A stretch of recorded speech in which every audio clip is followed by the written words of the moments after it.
episode 4 of the LFC Total Red Football Podcast with me, Kings. And joining me tonight, we have Kev, who's been on a few times already, and we have James, who is new to this podcast. I've known James a little while. Welcome along, mate. It's nice to have you with us. Cheers, free transfer, you know. I got the red carpet treatment. King's like, oh, do you want to? Yeah, I'll do a Trent. I'll sign for free.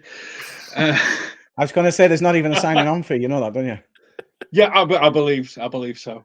But you know, it's fine. I want to be the first podcaster to get a Ballon d'Or or whatever it is that Trent's leaving for. How are you, Kev? You okay? I'm great as you can be after winning your 20th league title. I'm walking around town today with the biggest smile across my face. So yeah, it's been absolutely delightful.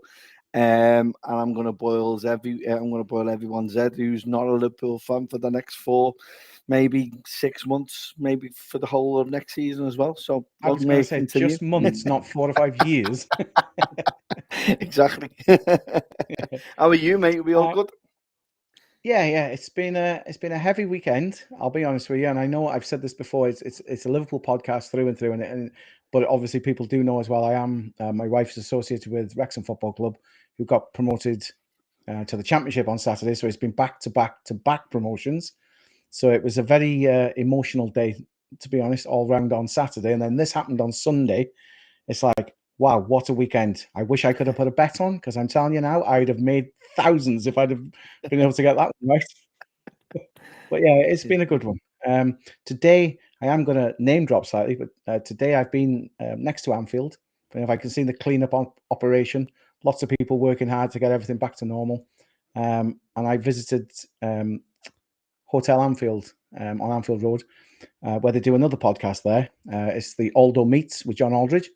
So that's wrong hand there. You can see there at this top from John Aldridge. Always somebody I've looked, as years, because I'm older, seeing him playing, obviously. And he was interviewing Gregory Vignal today, which a lot of people might be like, oh, he didn't really play for Liverpool. To be fair, he was such a nice guy, and really interesting stories about Gerard Houllier and stuff like that. And it was a really, really good view from behind the scenes of watching that. So I've had a really mad 3 days, to be honest. So it's time to calm down after this tonight, and we'll just see. So just in terms, we're going to talk obviously about yesterday and all the events and pull it apart a little bit, but we'll start just in general. How are you feeling, James? Is it a relief to get it finally done? I think it's one of those weird things when you've got a season where nobody really seems to be able to put a glove on you, where it's expectation, not excitement. It's not like it's a big crescendo almost. I'm waiting for that Crystal Palace lift. I think for me, it's more. I almost felt more relief at the moment that it's just sorted and finished than I did sort of and then after the relief, you're like, yes, finally there. 2080 starts. Obviously, the most successful club in England now. That's indisputable. But with all the sort of waiting until it's one of those, like when you say that a player's going to sign and you're not going to believe it until you've seen him lean. I'm not. I want to hold on to it until I see Verge raise the cup and it all goes mental. I know it all went mental yesterday, but we all know that when that trophy parade happens, it's probably going to be one of the most chaotic trophy parades I think we've ever seen. And, we're thinking Champions League and stuff like that when that happened. But this is going to be something extra special. And all my excitement's bubbling towards that now because I know it's coming.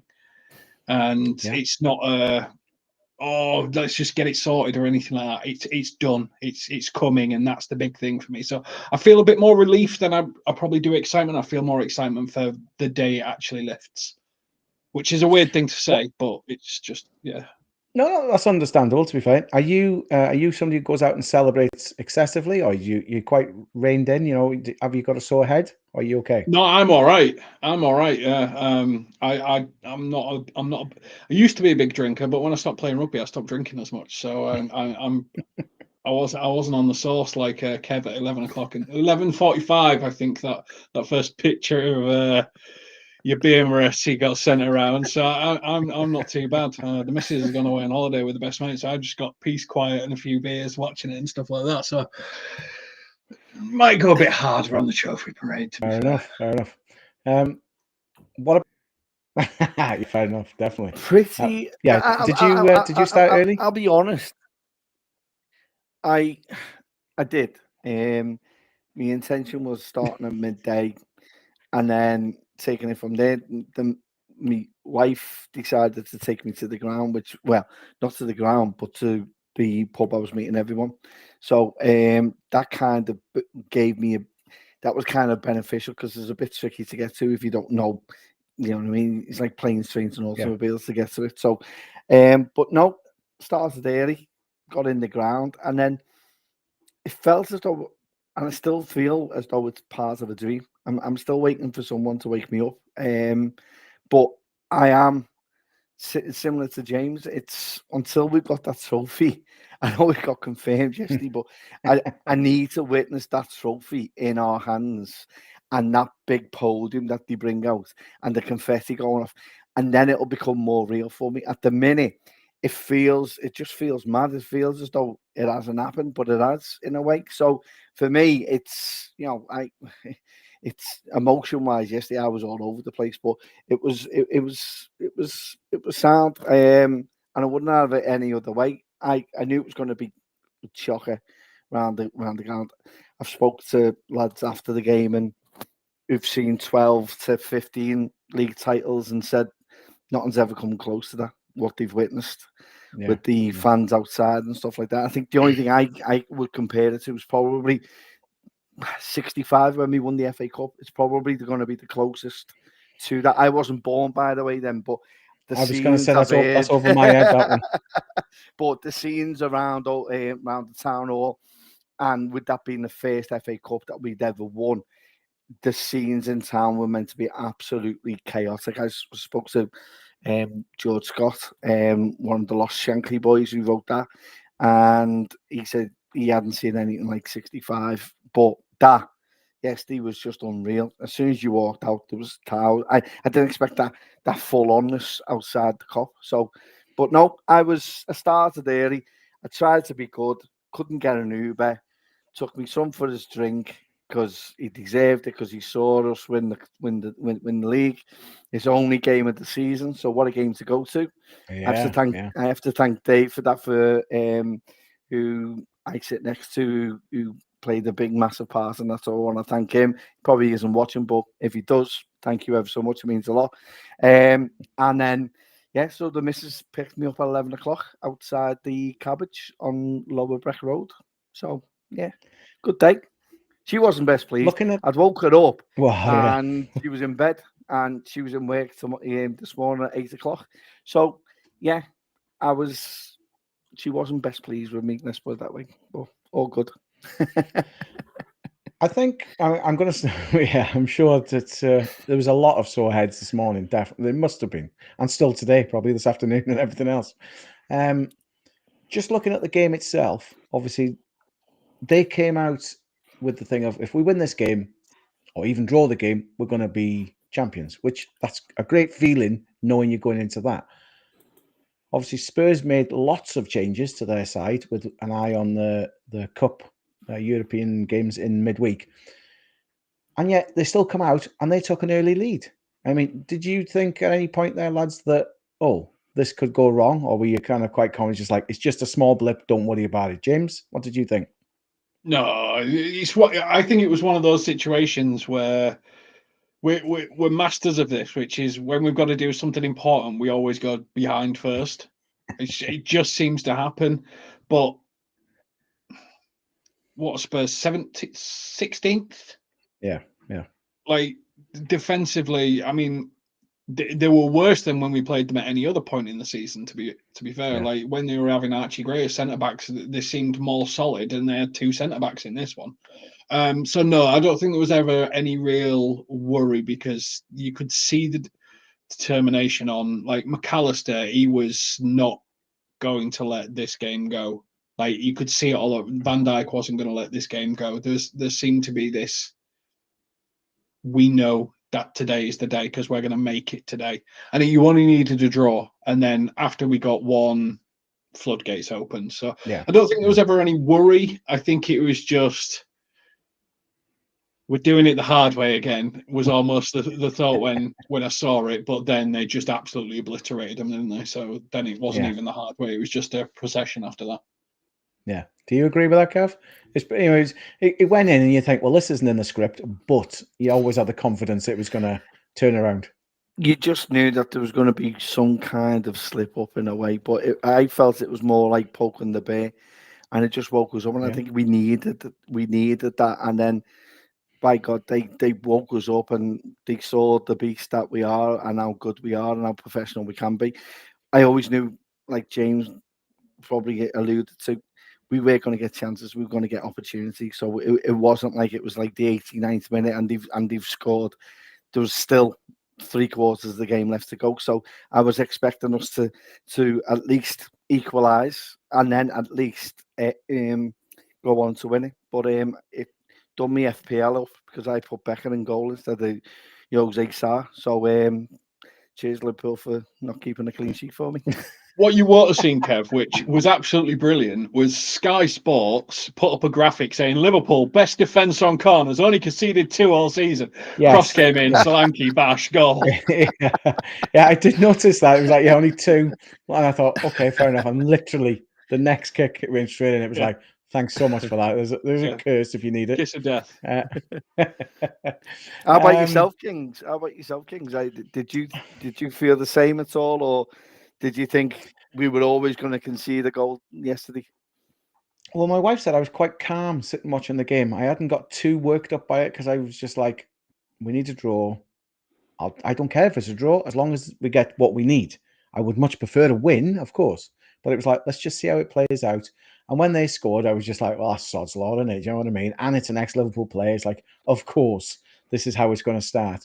But as you both said, it's like, well, you just think to yourself, are they poking the bear here? And are they really going to do that today and try and spoil it? And then I did think of the Spurs manager. Now, I can't pronounce his surname, so it's just Ange, whatever his name is. I know he's a boyhood Liverpool fan. And I thought to myself, he said, I've changed the side with one eye on Europe next week. And I'm thinking, no, you've put this crap side out because deep down, you want to be there when Liverpool basically clinch the league. So inside, he can celebrate, but he has to look professional, doesn't he? So it's like, I reckon he did it on purpose. It's like, I'm going to put a crap side out. You will win, but don't worry about it. Well, at least he's won something in his second season. It's just there he you didn't go. win it. He just saw win something in his second season. He helped his boyhood team win. See, the mad thing about it is teams in 16th and 17th could actually be in the Champions League next season. Yeah, I think Spurs have got a good chance of getting there. They have. To be honest, I've just got a caption here actually. I don't know why it's all gone. All my notes have gone. I've seen a lot of things over the weekend of rival fans saying it's a weak league this season. Liverpool have won it because everyone else has been crap. So I thought, okay, I'm gonna have a quick look at this to see, because okay, Liverpool aren't on 100 points and whatever, but Man City obviously faltering a bit, but Forest, Newcastle, and Villa have all improved in the league this year. And then in Europe, you've got Villa. They got further than Liverpool. Arsenal in the semi-finals of the Champions League. Spurs, United in the Europa League semis. Chelsea in the Europa Conference semi-finals. And I think, okay, we might not rate them as high. Newcastle obviously beat Liverpool in the League Cup. I think it's been spread around a bit more this time. So there's been a better overall of the team. Instead of just one team running away with it, I personally believe, actually, there's a few teams who have done well.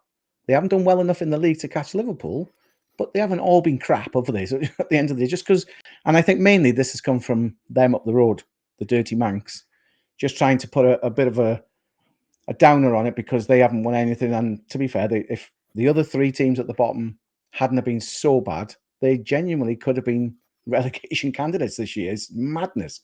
So I think, I had a WhatsApp message today from, I'll say a friend who's a Manc, but he's just somebody I know. I don't have any Manc friends really. But they said, oh, nice try. You've got 2 Premier League titles now.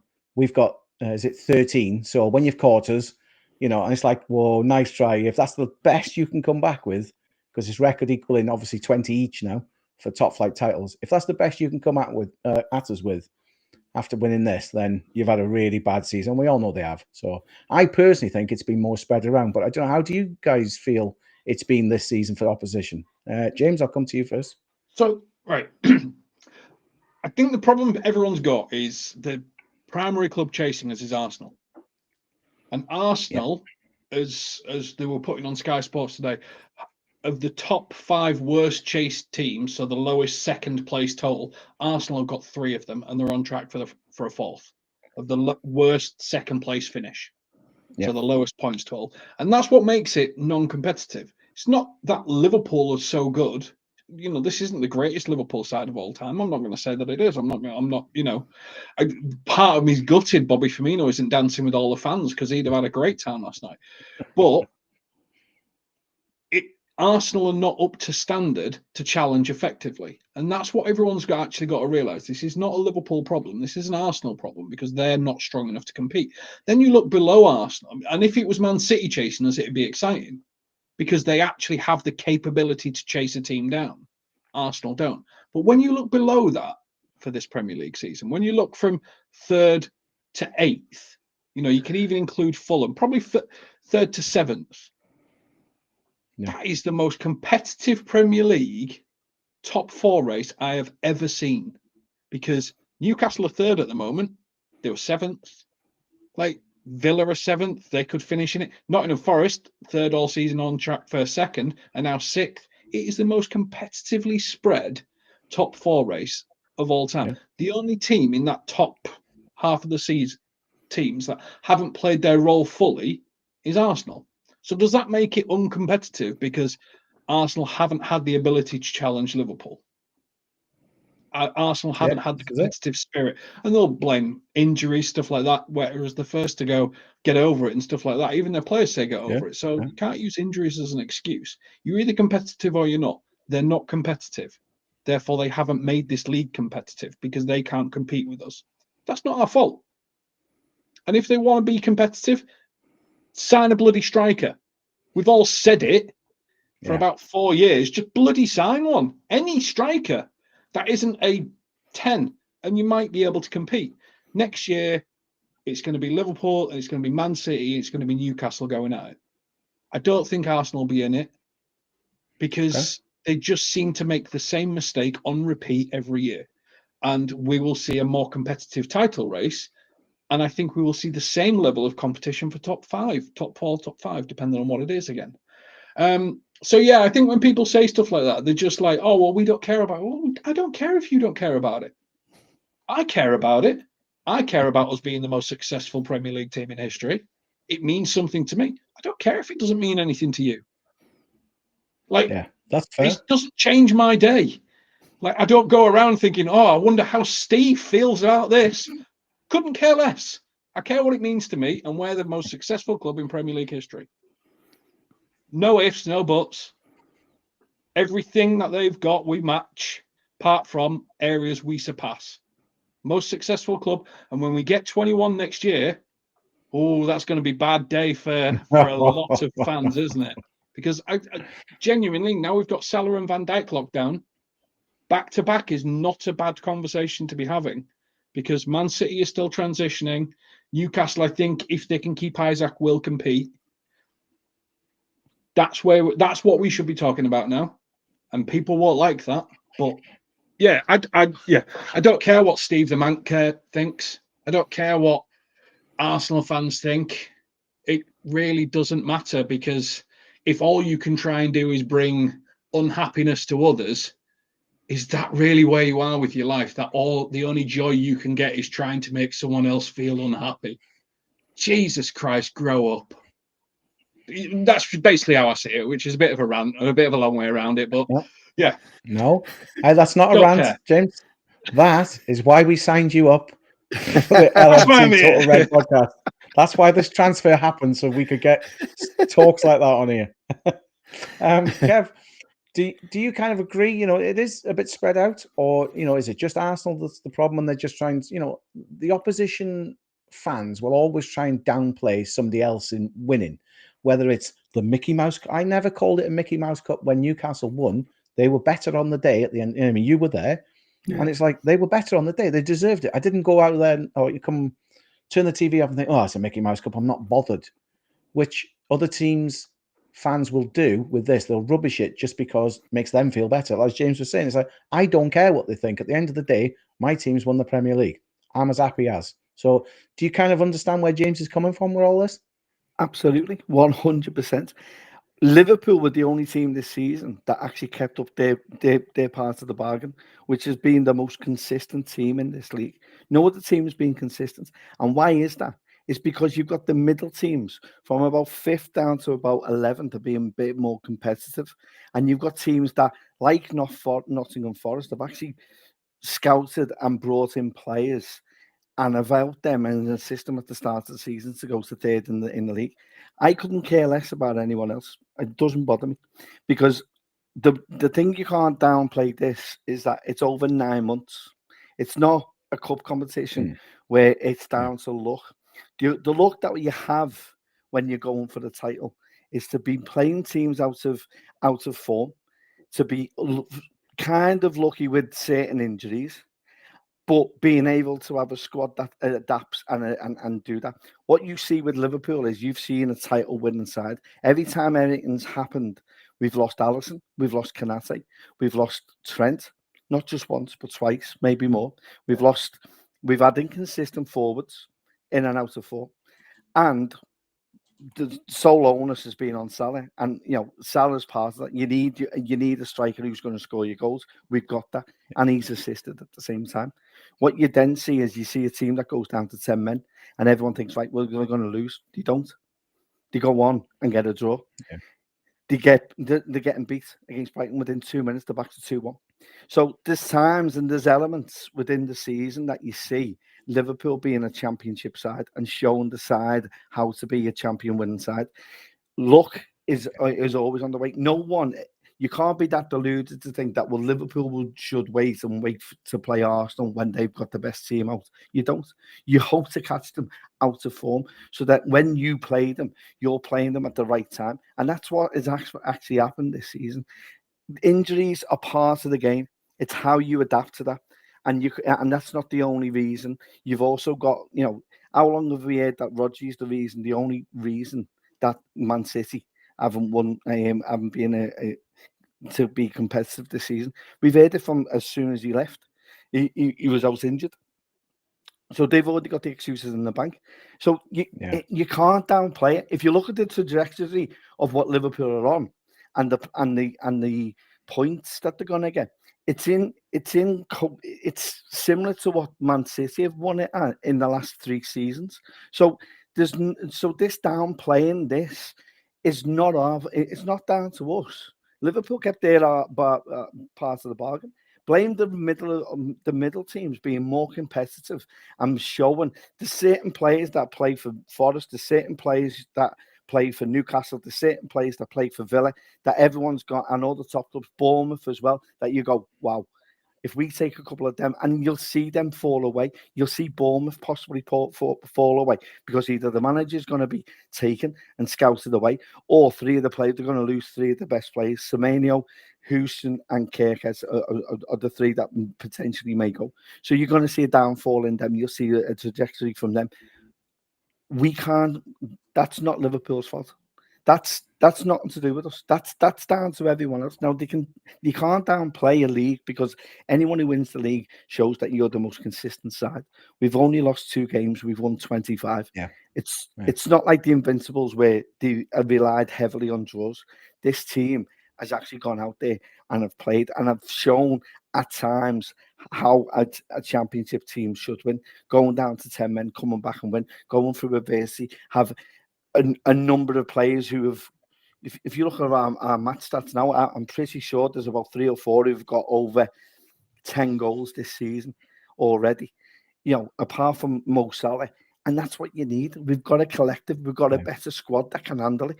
And, it's all very well saying, the opportunity for Arsenal and everyone else was in January, but they didn't decide to do that. They decided on other things. And, that's what's happened. But this is not on us. And I totally agree with what James and yourself have said. Let them have those little arguments, because it's not going to change my day whatsoever. No. With the most successful side, we're back on our pitch. And it's only took us, 12 years since they last won the title. Just shows the difference of when a big man leaves.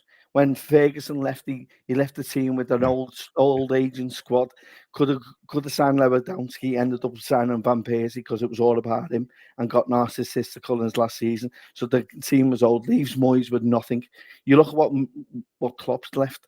He's left a team that he had revolutionised, reformed the middle of midfield last season for us, and left us with a team that, if you look at it, with four weeks out, up until April, was still in the title race. So you've got a team that was actually, I think it's ignorance of a lot of people that they've actually discounted us at the start of the season. But we were in a trajectory, because the team had evolved and adapted.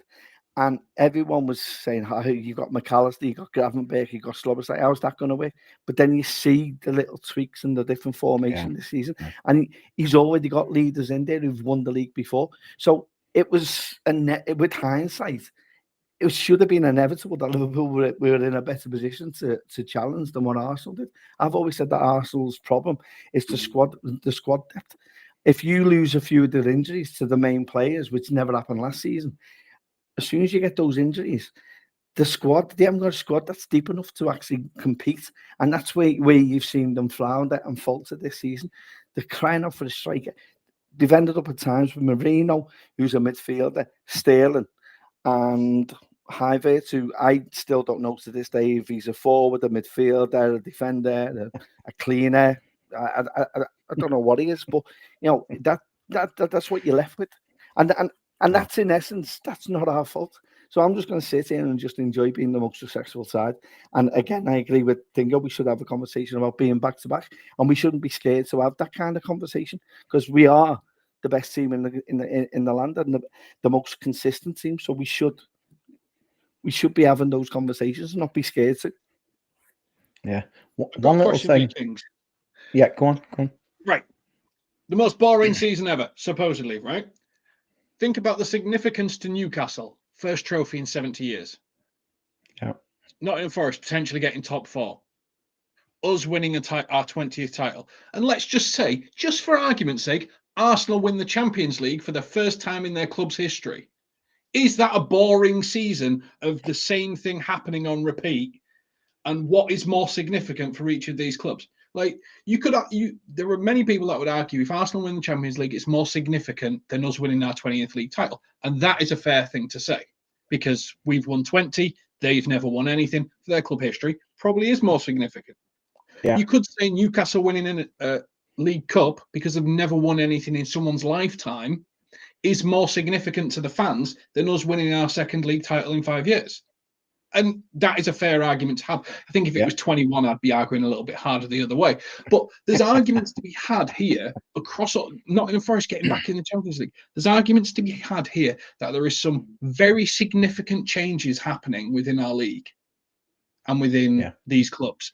And people are saying it's boring because they just don't have anything else, because the club that they were brought up to glory hunt when they were a teenager is in 14th. And is in the bottom half of the table and is irrelevant. And the only way they can make themselves relevant is by trying to put down the achievements of all these great clubs doing amazing things. Liverpool are one of them, but Newcastle, you could see what that meant to the fans. Nottingham Forest, like there's some big changes going on. What if Villa get through to the finals? Some big changes potentially going on in the world of football. And that's not boring. That's change, and that's interesting. And if you were to put those in different significances, like, again, would you say it's more significant to Arsenal fans to finally get that monkey off the back than us winning number 20? I don't know. I don't know how you would rank it in terms of significance to a fan base. For me, 20 is number 1, but I could understand and empathise with Newcastle fans going, my family's never seen this. This is a significant moment for our fan base, and I get it. Wrexham fans getting promoted to the Championship. This is significant for us. There's big changes going on in football, and it's interesting as opposed to just going, we're Man United, we're in 13th place, we're irrelevant anymore, so I'm going to crap on everyone else because that's the only way I can feel important. Yeah. No. Yeah, no, I agree. I completely agree with the pair of you, and that's why I was making the point. It does seem more spread around this year, and it does seem things changing, and I quite like that. I mean, I love it that Liverpool are at the top of the pile, obviously, but it is nice to see other teams getting their foot in the door, and maybe, like, we all knew with Newcastle, they could go on and be potential serious title contenders in a couple of years, just like Man City have become, because they've got such big financial backing now. I don't want that to happen because obviously that could be detrimental to Liverpool, but it could make the title race a lot more exciting. What I find sometimes with Liverpool, a lot of people have a go at FSG, and I'm not pro or against it. It's just the way it is. They're the owners. That's the way it is. But the way they do their model, where they do the net spend, etc., and they don't just blow £500 million or £1 billion like Chelsea, etc. They've done it very responsibly, and the way they've regenerated Anfield, the AXA training ground, etc. They've done everything, and we're well within any limits that are put on teams in the Premier League. Other teams can go out and say, right, we're gonna spend X amount, and I like the fact that even though they're chucking all this money, Liverpool still come out on top, and they're doing things responsibly. So that's my take. It's just what I like about it. It's like, that's great. You know what I mean? They've been really prudent on some points, and yet they've still gone ahead and romped to the title this time. Let's not beat around the bush by it. I mean, I'll ask you both just a yes or no answer, right? Kev, genuinely, when Jurgen Klopp was singing Arne Slot song last year, did you think at that point they'll win the league this year? Yes or no? No. All right, James? Oh, well, I said no. I said no.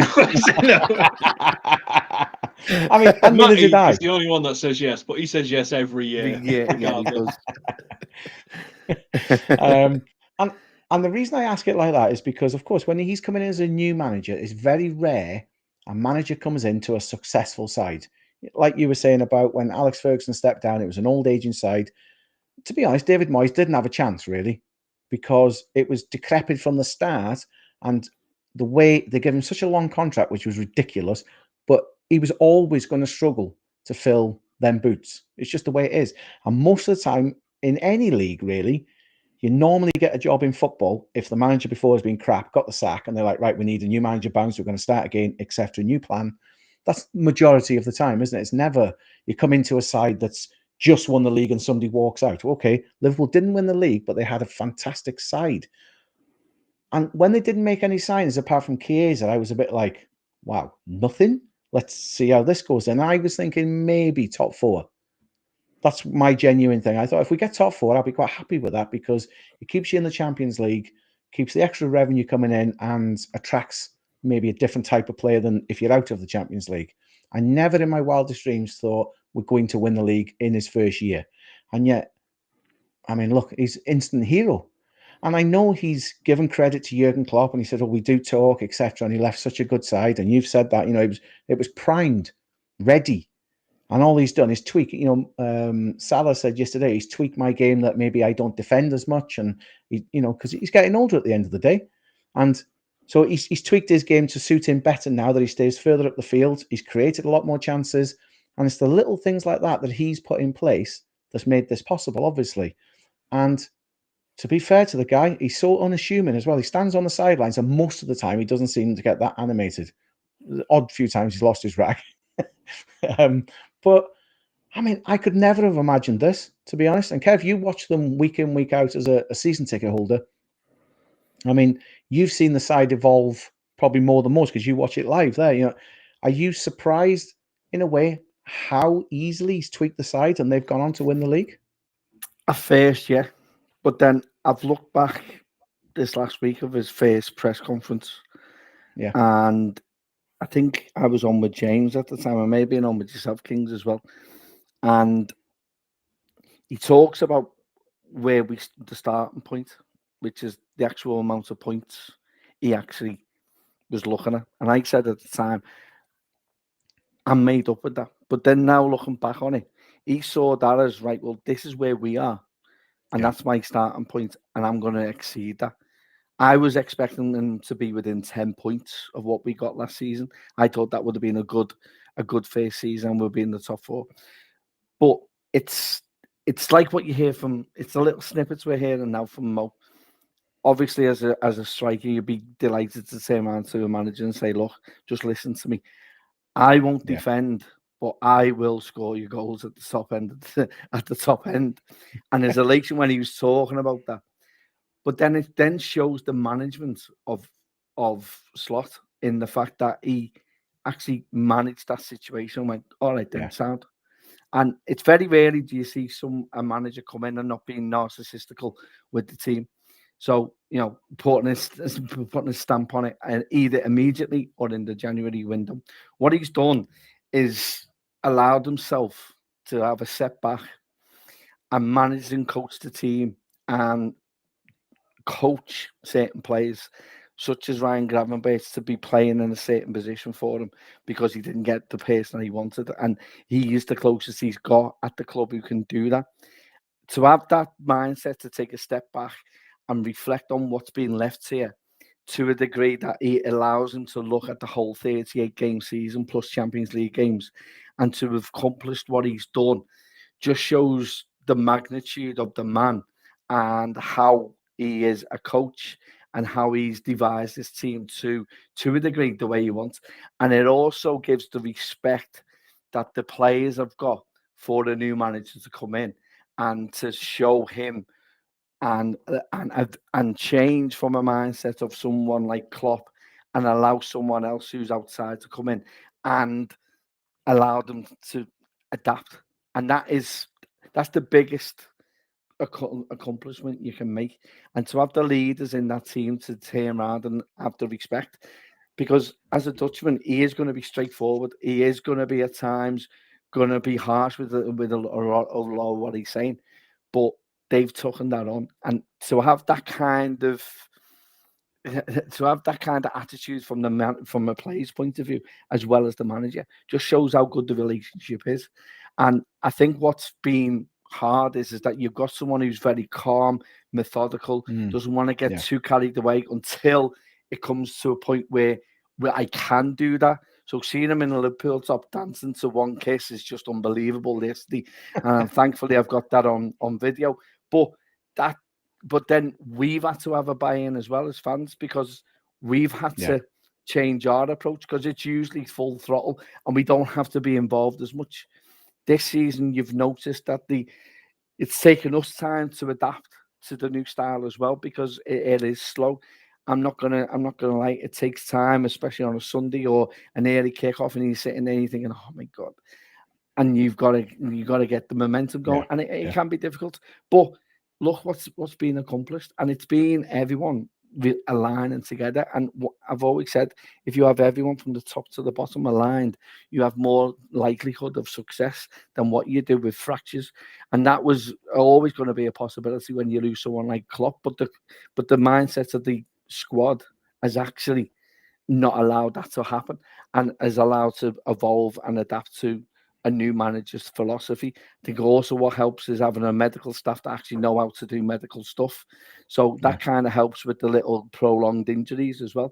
So there's a lot of little tweaks, but when you add them all together, accomplishes a one massive change. And it's took everyone to be on the same hymn sheet, and it's very rarely that happens, especially when someone leaves as big as what Klopp has done, as we've seen in the past when Wenger's left and Ferguson's left. So it's the biggest thing I can say about Slot and how well he's done. So it's a credit to see. James, as we said, maybe wasn't the expectation at the beginning. Now it's probably going to be the other way around. There's going to be pressure on his shoulders. We didn't sign anyone, and I think people thought, okay, let's just see how it goes. He is going to make, if you believe the reports, could be significant signings this summer. It's like, let's see how he changes it again. Like 10 million or something, FSG. Be a net spend of naught again, even if it's spent 10 million. But there's going to be more pressure on him now towards next season to kind of like build on this and continue, isn't it? I think the main pressure's gone. And if you think about a guy comes in, nobody knows him. Yeah. Dutch, so it helps him get on with Van Dijk a little bit easier, who's club captain, which is important because Van Dijk's got authority over the squad more than anyone. Yeah. But nobody really knows him. He's come from Feyenoord. And then Van Dijk, Salah, and Trent's contracts are on last 12 months. Those three players don't know if this manager is good enough. They don't know if they believe in what he's doing. They're professionals, and all three of them have been professional all season. I think Trent's had a few up and downs, but he has to convince them with his style of play and what they're doing that he is good enough to lead this club into another era of success. Or we could end up in a Liverpool rotation of new managers coming in and players coming in, losing their world class, not losing the world class.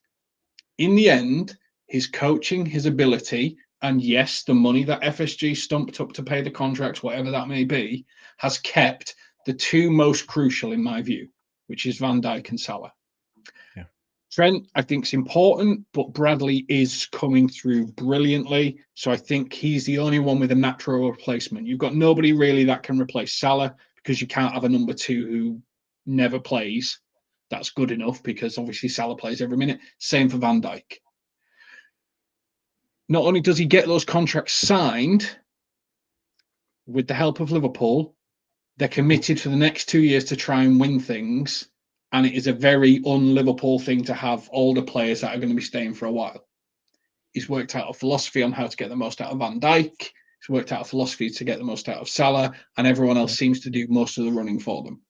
So then, when you're speaking to players and you're trying to sign, let's say, Alexander Isak, or you're trying to sign Zubamendi again, just as a hypothetical, Pictures of Mountains aren't going to do it anymore, are they? They're not going to keep him anymore when he's like, well, they've re-signed these two world-class players for the next 2 years. They've won the league. They've got late in the Champions League. They finished top of the Champions League in the league phase. Suddenly, Pictures of Mountains aren't going to be enough to put doubt in your head anymore. You're thinking, well, actually, this is a squad that's together, that's re-signed, that's here for the long term, that a manager that's successful. Suddenly the whole narrative is different. So it's not pressure anymore because players will want to come without doubt, without reservations, knowing this is the place to come to. So the pressure is really gone because everyone will expect a second season dip.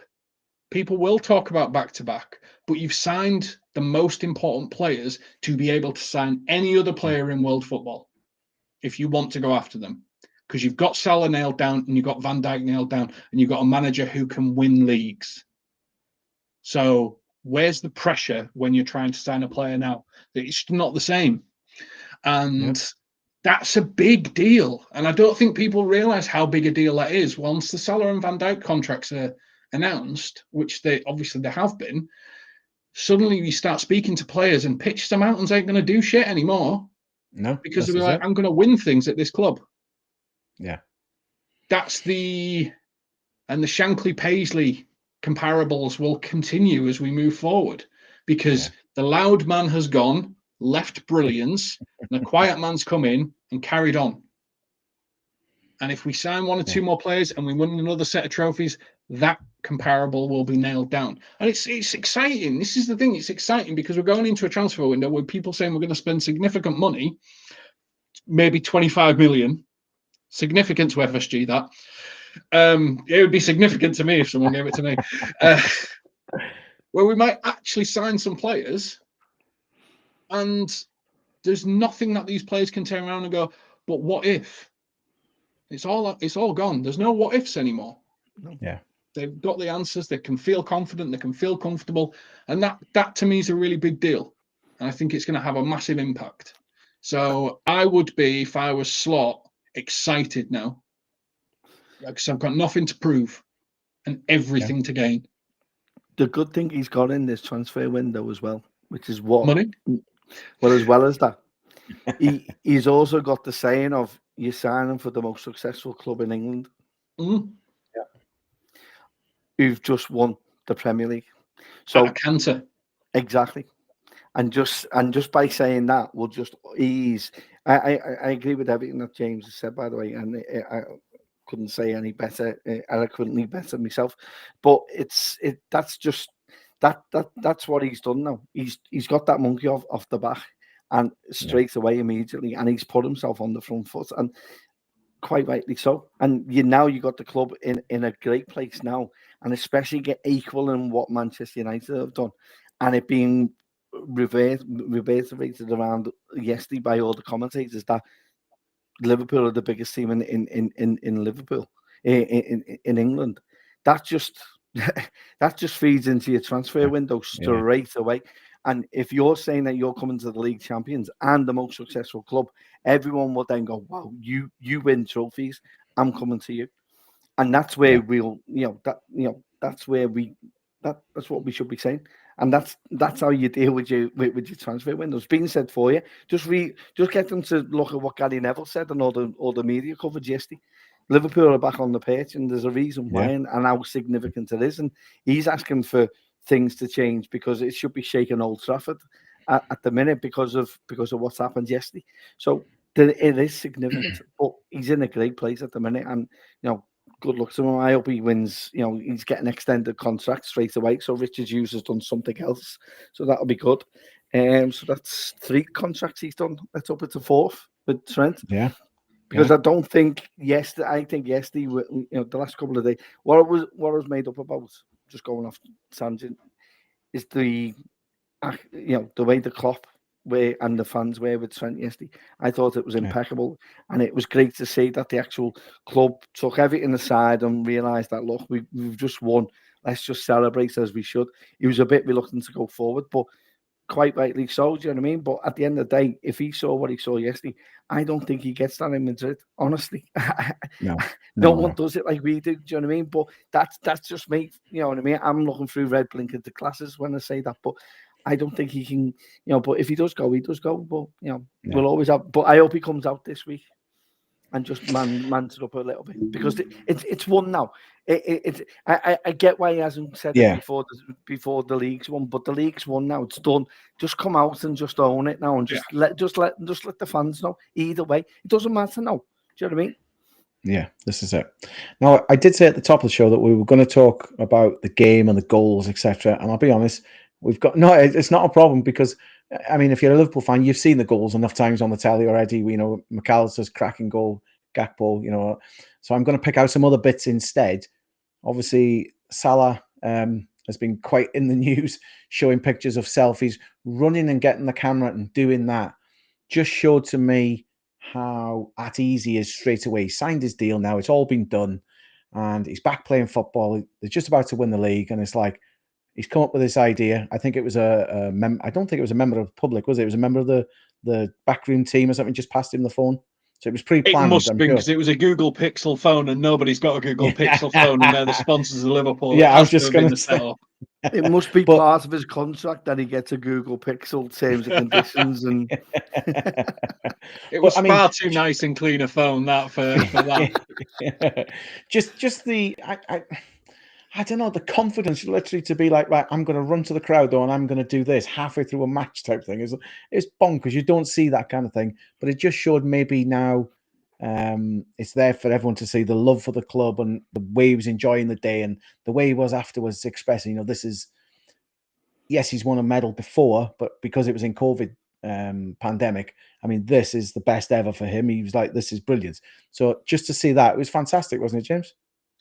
It's one of those things, I think, I would have loved to have seen Bobby, Salah and Mane together. And he even referenced it when he did the interview in Sky Sports. He's like, this is the best feeling ever, and it's nothing against those guys. It's just everyone's here. Yeah. And everyone's together. And I think the Champions League is great, and it is great and stuff like that. But everyone's on the way back when the trophy comes. They fly back first, and all the fans that are there, and so they get some time with those fans. And everyone was there. It was at home. It was, it was special for him. He's been adamant on title from day one when he signed. It was like, it's the title first. That's the main thing. And then he was Champions League, and then he went back to the title because he never got to do that in front of the fans. And it even if it's media training, and I really don't care if it is, and don't tell me if anyone ever finds out, it's the message the fans want to hear every single time. Yeah. I want to hear it's the league. I want to hear it's the Champions League. I want to hear it's the league again. That's what I want. Next year, he'll say it's the Champions League, and that's exactly what I want to hear. Yep. And that is either he's tuned in with the fans, which is exactly what we want, or he is a fan, which is exactly what we want, or he's both, which is exactly what we want.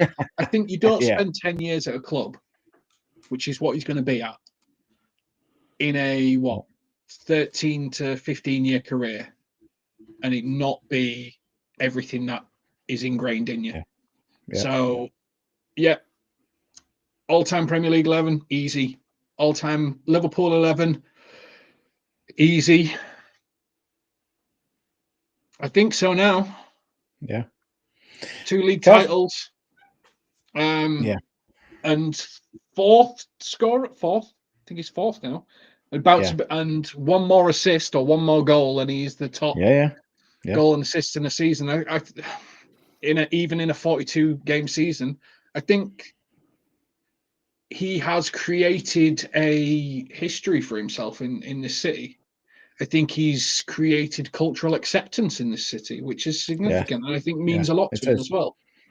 And he has broken records that a lot of people thought nobody would ever get near. And that's huge. So I think it means a lot to him, and I think it's a good thing. You want it to mean something to people. So like Van Dijk's face when he found out that no Dutch player had ever lifted the Premier League. Like you could see it on his face that he just wanted it a little bit more, and that everything he wants to be is here. And that's what you want. You want players that want to die for the shirt, not players that want a paycheck. And that's where so many clubs go wrong. Yeah. And signing those two is essential. Yeah. Kev, that was a great moment. And if anybody else does it now in a game, it's like, well, you're just copying it. It was a one-off. It's one of them things that just is done. I don't care if it was planned. Sorry? He done it with the camera. With his camera. Yeah, that was last season. Yeah, that doesn't count. Well, we are looking for. I think they want a league game.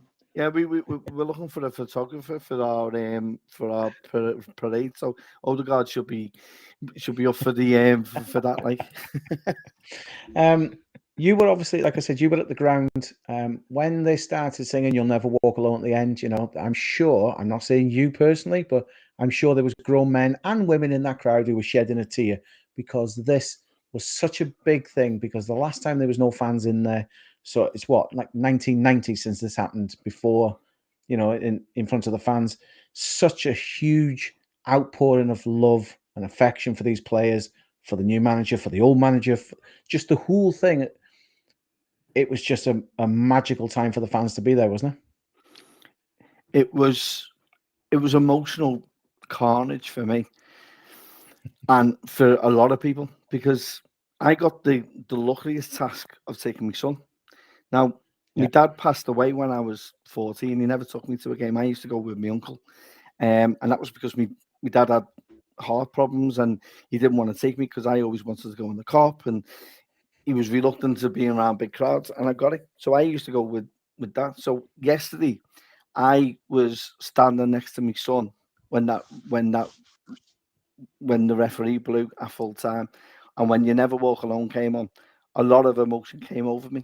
So, one, in the fact I'm doing something that I would always want to do with my dad, but I've done it with my son, and it was great for that. The emotion then of losing my brother last year, and a few other fans who I mates who go to the game. One who passed away in Milan, and another lad who passed away just before my brother did. So to have all that emotion is just unbelievable. Yeah. And then the fact, I'm then meeting my mates as well who've seen it before, and the emotion then spills out then. And then you look around and everyone else has got their own little story, and everyone's got their own little emotions that are going on. And that's why when that kicked off, a lot of relief, a lot of stress, anxiety, whatever you call it, COVID and all like that, couldn't celebrate it. But then you got people who got generations next to them the grandfathers, the dads.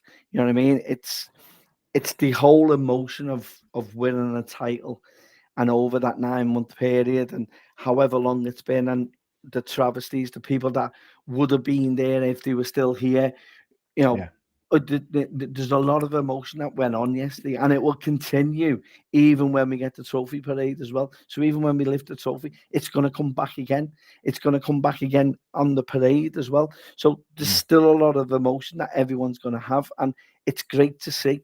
And it's great, and it was lovely at times just seeing people just hugging each other and just embracing each other and treating it as though, like, you know, this is great. And it was great, and you know, I'll hold my hands up. I was an emotional wreck, and you know, my son got more kisses and hugs off me than he ever had before.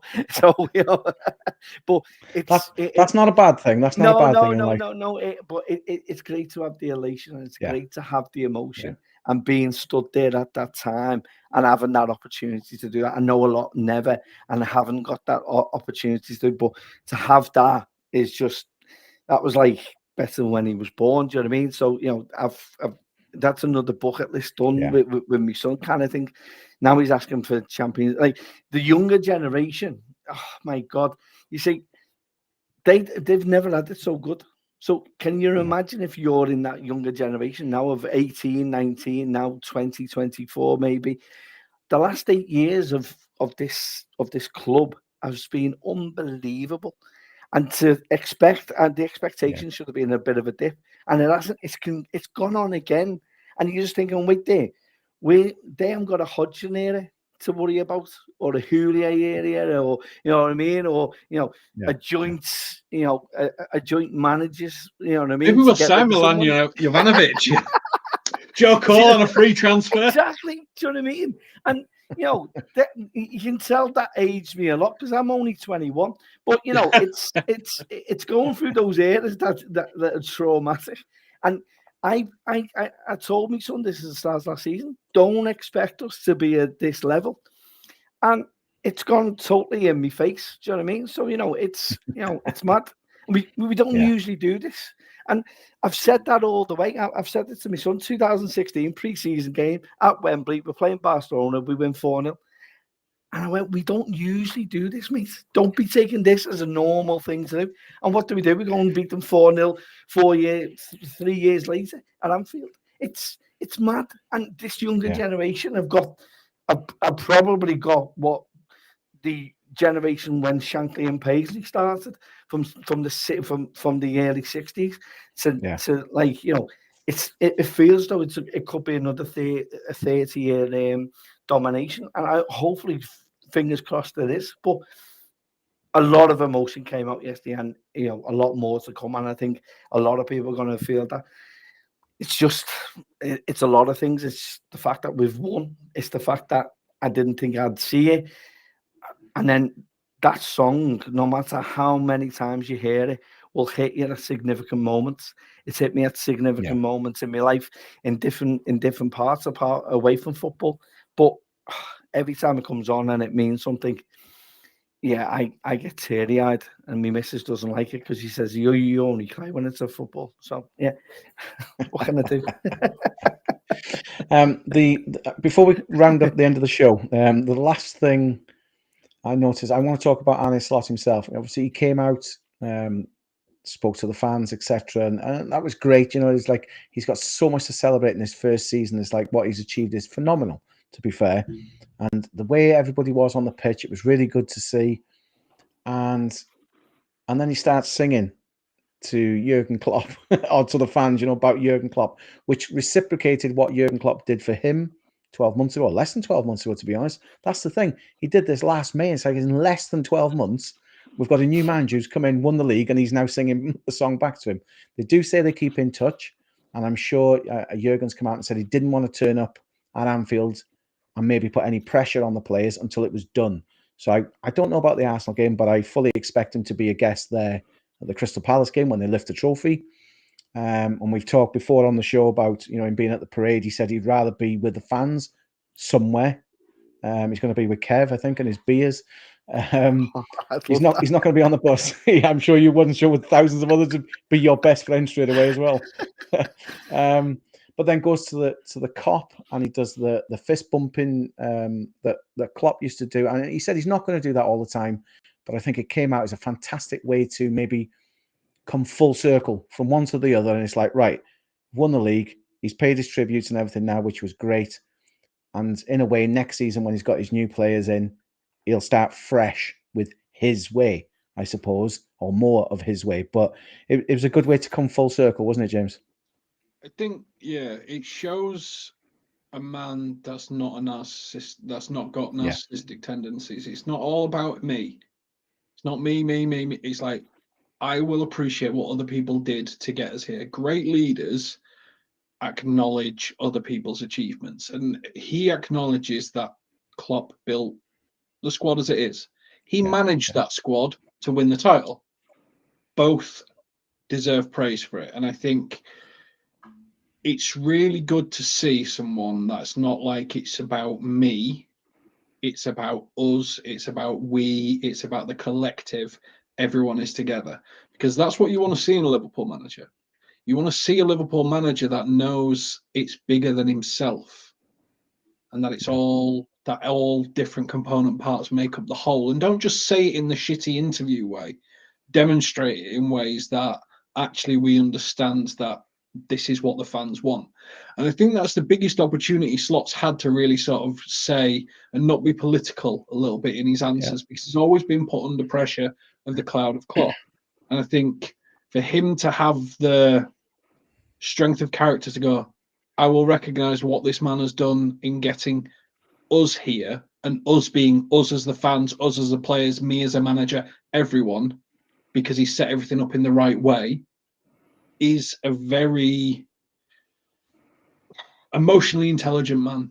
And it's a real positive for the future when someone's not, it's about me, it's about my achievement. If we'd have had Jose Mourinho, that wouldn't have happened.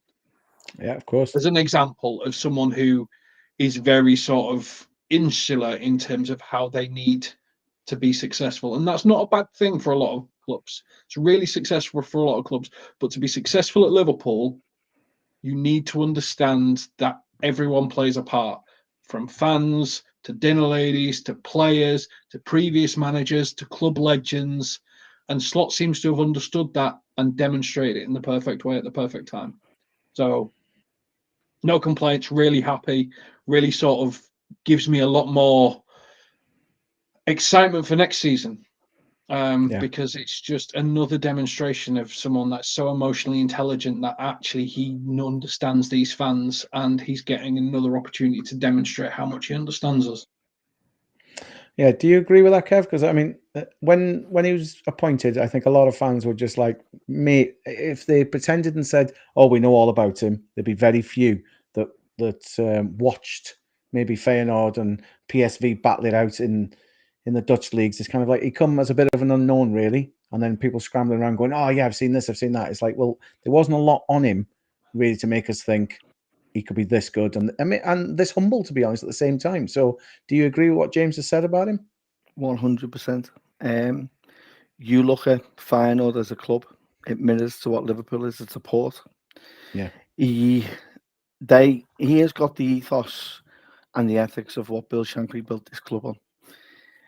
The socialism that Bill Shankly talks about is that we share the rewards. We all chip in.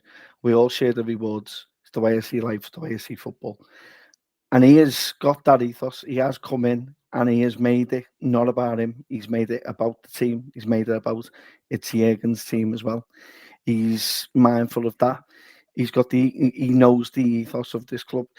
He's been in a similar position with Feyenoord. Feyenoord's similar in a way of Liverpool. It's very social, a socialist kind of place.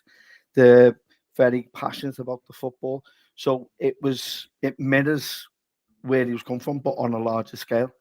And he's took that with a breath of fresh air. And to have that already instilled in you as a man it just shows you how respectful he is, how the club how the players have embraced him, really, because if he was a Mourinho, he wouldn't have been taken to possibly as much as what he has been now. So, and he is a very quiet man, and when he speaks, he talks sense. And when he does speak, a lot of people like to listen to what he says. Don't get me wrong, I can imagine being angry at times, and I expected that they've seen that at some point. But he keeps that to himself, and he keeps that to what's inside the actual ground. You look at what was going on when he came in. He's got the contracts to deal with. He's come into a new club in a bit of a situation. He just lost Klopp, and every question's about Klopp, and he's still in touch with them and all like that. And at no point has he turned around and got annoyed with any or angered. He's actually embraced it, and has actually sounds very eloquent when he does speak, and it's a pleasure to hear him speak the way he does. He has character. He has a way of speaking that makes you want to listen, makes you take on board what he is saying, and he talks a lot of sense when he does talk. It goes back to when he was asked after the Man United game when we went at Old Toilet, and he's asked about his tactics, and he comes out and eloquently tells you exactly how he played. He doesn't shy up. He doesn't get too. He's very calm in his emotions. It's very rare to see someone who's not high on emotion after the game and be the way he is. Yeah. We saw it at Goodson Park, and that he is Dutch. It is going to come out because they are very passionate people at times. So but at the same time, it's the way he's kept his calmness and has kept us inside of him, and has actually answered the questions in a right way. And he's dealt with every question about the contract in a way that has been fair and as honest and as open as you possibly could be, if not more. And he's an ambassador for this club. And if you were to looking for someone to take over the club, now with hindsight, he was ideally the man above anyone else. Although Amran speaks well at United, I do think he comes with a very different way, a way of stubbornness of this is how I'm going to play and this is how I'm going to be, and that would reflect bad on this team. He's come in and has actually taken on board what players have said to him, and he's managed those situations well, and he's brought players in. So Slobosly's role now, we know, his energy is needed because Mo isn't defending as much. So you need someone to come back as much as what he can to help out. So that's where that engine comes in, and that's why everyone's critical of Slobosly. But once you understand the intricacies of what goes on at that club, at the team, and our style, it's only then that you understand as to, okay, well, I'll find a way around it. And he tries to help his players to express themselves even more, and it shows in the numbers. Do you know what I mean? So I made up it, and I totally agree with what James said it very eloquently, to be honest, as usual. I just said before we started that chat, I went, right, we're going to wrap it up. I am going to pick out one last thing, genuinely, lads. So we will wrap it up after this very quickly. I've seen reports, obviously, they have announced there's going to be a parade on May the 26th on the bank holiday Monday. Similar route to they normally take, starting, like Queen's Drive and then ending up in the city. But there's reports, because it's such a big, unprecedented thing for Liverpool at the moment, having all the fans like this celebrate, there could be up to 1.8 or 2 million fans at this parade. I mean, that is absolutely mind-boggling, isn't it, James? Yeah, I'm going to have to book in early at Moose Coffee so that I can get my pancakes before it. I'm going to have to get a slot in pretty early, aren't I? Otherwise, I got no chance. But again, if you're a player and you're thinking about signing for Liverpool, do you want to see pictures of mountains, or do you want to see 2 million people on the street setting off flares celebrating you winning the title? Yeah. Which club do you want to sign for? Yeah. That's pretty much what it comes down to. And obviously booking into Moose Coffee as early as possible so that I can get some pancakes. Now that you've plugged this Moose Coffee, if they want to obviously send anything into us, I can get it. I'll pass it on to you, James. Don't worry, I promise. No. Kev, what do you think about that kind of amount of fans? To be honest, it's expected, because, as I've said in our chat, you're gonna have usually the hardcore fans, not necessarily myself, but fans who go home or away religiously, go to finals and are there. They absolutely sometimes have to miss out. you're going to have them and their families there. You're going to have a lot of people globally into this city over that weekend, bank holiday weekend. You got the Radio 1 thing going on in Sefton Park already. That's on the Saturday, so you've already got loads of people there. Stag do's that normally turn up for that weekend. Add in the mix that Liverpool won the league. Honestly, I'll be honest. I can imagine it going exceeding the 2 million that would be there, and Wow. I honestly, I just can. And it wouldn't surprise me with this club. This club I'm never surprised what this club can do. And when we put on a show and when we do things, we do it in the best way that's possible. No other club does it. You know, I understand that Newcastle got 300,000 for winning the first cup. That's great. What you're going to see on that parade is just going to be unprecedented. And even on the day before at Palace, that is just going to be, it's going to be insane again outside the ground. There's going to be more flares going on. That weekend it's just going to be mind-boggling. I'm hoping, if the rumours are correct, I could be on a roof terrace along the parade. So I could be in a very with Clark, prime. is that then? Because I hope so. But no, honestly, I'll be honest. I can imagine it being close to, if not more, than what turned up when we won the Champions League, and it's rightly so. And as James alluded to, what do you want? Do you know what I mean? Do you want a PowerPoint, or do you want visuals of a city that's in a sea of red? Because we are the most successful team in this land. Oh, what a way to end saying that in there. Of course it is, and that's so true saying that, Kev. There was a saying, I think it was coined during the World Cup many years ago, when there was a big sea of orange Dutch fans, and they said, the future's bright, the future's orange. And with Arne Slot and Van Dijk still there as a captain, I do think that phrase is still appropriate. But I'll tweak it slightly and say, the future's bright, the future's red. That is Liverpool FC back on their perch where they need to be. Be there for the parade. I've ordered my tent. I'm going to be sleeping out the night before to get a space because it's going to be busy.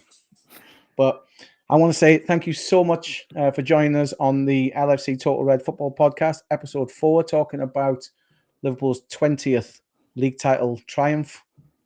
Thank you so much to James for joining the team and coming on this journey with us, hopefully, and to you as well, Kev, for joining us as usual. Thanks to everybody that does tune in. You can follow us on X and Facebook, as well as TikTok and YouTube. And you can also listen to the audio versions on Spotify and Amazon Music as well. Until the next episode next week, thank you very much.